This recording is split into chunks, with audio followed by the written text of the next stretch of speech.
Dahil sa sunod-sunod na pag-ulan dala ng mga bagyo at low pressure area, nagsagawa ang Malabon ng Disability Inclusive Disaster Preparedness para sa mga PWDs. Layo nito na maging handa at alerto ang mga PWDs sa oras ng sakuna. Narito ang balita ni Iza Pineda. Nagbigay paghahanda ang pamahalaan ng Malabon para sa mga persons with disabilities o PWD upang mabigyan sila ng nararapat na preparasyon para sa panahon ng sakuna. Pinangunahan ni Mix Marcus Operiano, Officer in Charge ng Persons with Disability Affairs Office o PDAW, ang programang Disability Inclusive Disaster Risk Reduction Session.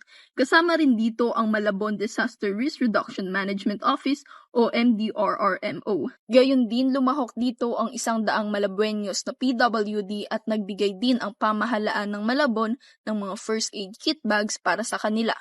Layo nitong mabigyan ng nararapat at tamang kaalaman sa paghahanda upang maproteksyonan ang kanilang sarili at pamilya sa panahon ng sakuna. Binigyang diin din ng pamahalaan na mahalaga na magkaroon ng disaster preparedness upang masiguro na walang maiiwan sa panahon ng kalamidad. Kasabay rin ng pagtatapos ng National Disability Rights Week, nagbahagi si Binibining Maureen Avamata ng mga importanteng kaalaman patungkol sa tamang pagtugon at aksyon sa iba't ibang sakuna.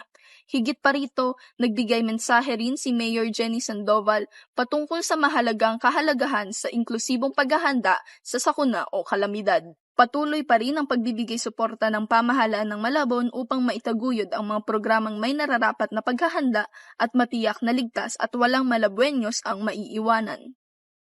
Para sa EuroTV News, ako si Isa Pineda, sumasaludo sa bawat Pilipino.